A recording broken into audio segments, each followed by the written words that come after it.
Hello everyone, welcome back to my channel. ఈరోజు మన విక్రమ్ కుమారుడైనటువంటి ధ్రువ విక్రమ్ నటించినటువంటి బైసాన్ మూవీ రిలీజ్ అయింది. ఆ మూవీ రేటింగ్ ఏంటి, అసలు రివ్యూ ఏంటో ఇప్పుడు మీకు తెలియజేస్తున్నాను. ముఖ్యంగా ఆ మూవీలో ఎవరెవరు నటించారు, దానికి సంబంధించిన డీటెయిల్స్ ఇప్పుడు ఫస్ట్ షేర్ చేసుకుంటున్నాను. నటులు ధ్రువ్ విక్రమ్, అనుపమ పరమేశ్వరన్, రజియా విజయన్, పశుపతి, అమీర్, లాల్, కే పాండియన్, మదన్ కుమార్, దక్షిణామూర్తి తదితరులు. రచనా దర్శకత్వం మరి సెల్వరాజ్. నిర్మాతలు సమీర్ నాయర్, పా రంజిత్, అదితి ఆనంద్. సినిమాటోగ్రఫీ ఏజిల్ అరసుర్కే. ఎడిటింగ్ శక్తి తీర్. మ్యూజిక్ నివాస్ కే ప్రసన్న. బ్యానర్ అప్లాస్ ఎంటర్టైన్మెంట్, నీలం స్టూడియోస్. Release date 17/10/2025. కులం పట్టింపు. ఇక మూవీలోకి వెళ్ళిపోతే, కులం పట్టింపులు, సామాజిక పరంగా గొడవలు ఎక్కువగా ఉన్న తమిళనాడులోని మారుమూల ప్రాంతానికి చెందిన కిట్టన్ అలియాస్ ధ్రువ్ విక్రమ్కు కబడ్డీ ఆట అంటే ప్రాణం పెట్టి ఉత్తమ ప్రతిభ చాటడంతో జపాన్లో జరిగే 1994 సంవత్సరంలో జరిగిన ఆసియా గేమ్స్లో పాల్గొనే కబడ్డీ ఆసియా జట్టులో చోటు సంపాదిస్తాడు. రాణి అలియాస్ అనుపమ పరమేశ్వరంతో ప్రేమలో పడతాడు. కబడ్డీ రాణితో ప్రేమను కొనసాగిస్తూ లైఫ్ను ఆస్వాదిస్తున్నాడు. ఈ క్రమంలో అనూహ్యంగా కిట్టన్ను కబడ్డీ ఆడకూడదని తండ్రి అలియాస్ పశుపతి ఆంక్షలు పెట్టి తన ఆశయాలపై నీళ్లు జల్లుతాడు. కబడ్డీ ఆట అంటే కిట్టన్కు ఎందుకంత ఇష్టం ఏర్పడింది? భారత జట్టుకు ఎంపికయ్యే క్రమంలో కుల, సామాజిక, రాజకీయ ప్రతికూలతను ఎలా ఎదుర్కొన్నాడు? తన గ్రామంలోని 2 కులాల మధ్య చిచ్చు కిట్టన్ ఆటకు అడ్డుగా మారింది. పాండిరాజన్ అలియాస్ సమీర్, కందస్వామి అలియాస్ లాలు గ్రూపుల మధ్య వైరం ఏమిటి? రాణితో ప్రేమ వ్యవహారం ఎలా నడిచింది?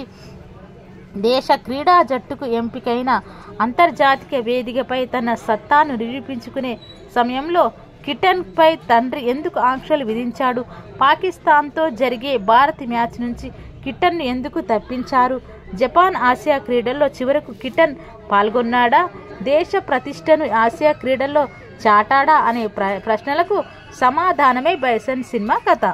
సామాజిక కుల అంశాలతో కబడ్డీ క్రీడ బ్యాక్గ్రాప్తో దర్శకుడు మారి సెల్వరాజ్ అల్లుకున్న కథ అత్యంతం భావోద్వేగమైనది. అర్జున అవార్డు సాధించిన తమిళనాడు కబడ్డీ ఆటగాడు మనతి గణేశన్ జీవితం ఆధారంగా తెరకెక్కించిన ఈ సినిమాలో ప్రాంతీయాభిమానం, దేశభక్తి, క్రీడా రాజకీయాలు, గ్రామీణ రాజకీయాలు కులబోసి రాసిన కథలో కిట్టన్ పాత్రను డిజైన్ చేసిన విధానం పక్కాగా ఉందని చెప్పాలి. ఇలాంటి ఇంటెన్స్ స్టోర్స్ డ్రామాను వాస్తవానికి జీవితాలు ప్రతిబింబించేలా అత్యంత సహజంగా తెరకెక్కించిన విధానం ప్రేక్షకుల్ని కట్టిపడేసేలా ఉంటుంది. 1990 నాటి వాస్తవ పరిస్థితులను కళ్ళకు కట్టినట్లు చూపించిన విధానం, గ్రామ స్థాయిలో కులం పేరిట పగ, ప్రతీకారాలు ఎలా ఉంటాయి, ఆ కారణంగా యువత ఎలాంటి ప్రతికూలతలను ఎదిరించాల్సి వస్తుందనే విషయానికి ప్రేమ కథను కూడా జోడించి సినిమాకు ఆడియన్స్ను కనెక్ట్ అయ్యేలా చేశాడు. అయితే కథను నేచురల్గా చెప్పే విధానం సాగదీసినట్టు సన్నివేశాల్లో వేగం లోపించి నత్తనడకన నడిచాయనే ఫీల్ను అక్కడక్కడ కలిగిస్తాయి. అంతా ఊహించినట్టే ముగింపు ఇతర అంశాల సాగటం ఈ సినిమాను రెగ్యులర్గా మార్చేశాయి అనే సందేహం కలుగుతుంది. నటీనటుల విషయానికి వస్తే, కిట్టన్ పాత్రలో ధ్రువ్ విక్రమ్ పవర్ఫుల్గా కనిపించడమే కాకుండా ఇంటెన్స్ పర్ఫార్మెన్స్తో ఆకట్టుకున్నాడు. కబడ్డీ ఆడడానికి కావలసిన బాడీతో పాటు బాడీ లాంగ్వేజ్ను చూపించిన విధానం ఎక్సలెంట్గా ఉంది. ప్రతి సీన్లోనూ కంటి చూపు తిప్పుకోలేని విధంగా తన యాక్టింగ్ ప్రతిభను తెర మీద చూపించారు. యాక్షన్, ఫైట్స్, కబడ్డీ ఆటల్లో అత్యంత సహజంగా నటించి మెప్పించాడు. రాణిగా అనుపమ పరమేశ్వరన్ మరోసారి తన టాలెంట్ను పూర్తి స్థాయిలో ప్రదర్శించి తన బెస్ట్ని ఇచ్చే ప్రయత్నం చేశారు.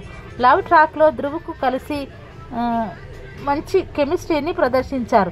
పశుపతి, లాల్, అమీర్, స్కూల్ టీచర్గా మదన్ కుమార్, దక్షిణామూర్తి గుర్తుండిపోయే పాత్రలను చేశారు.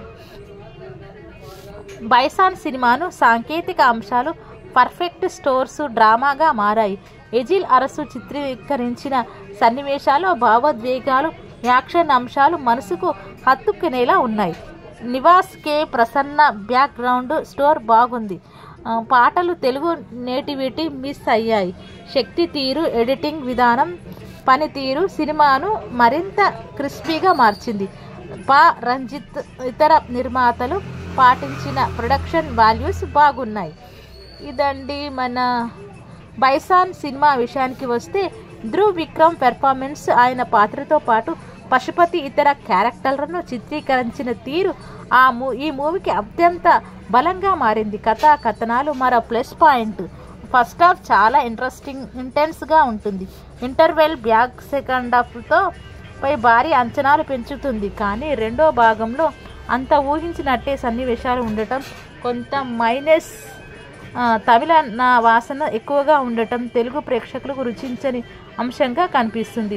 ఓవరాల్గా అద్యంతం కట్టిపడేసే కథనం, ఆలోచింపజేసే కథా స్టోర్స్, దేశభక్తిని రగిలించే అంశాలు ఉన్న ఈ సినిమా తప్పకుండా చూడాల్సిందే. థియేట్రికల్ వాల్యూస్ ఉన్న సినిమా ఇది. ఇలాంటి అంచనాలు ఉన్న చక్కటి అనుభూతిని పంచే మూవీ బైసాన్ ఈ వారం థియేటర్లో చూడడానికి, సినిమాటిక్ అనుభూతిని పొందడానికి ప్రేక్షకులకు, సినీ అభిమానులకు చక్కటి option. Don't miss Bison this week అన్నమాట. ఇదండి బైసాన్కి సంబంధించిన movie update and movie review. మరిన్ని అప్డేట్స్ మళ్ళీ మీ ముందుకు వస్తుంటండి. Thank you so much.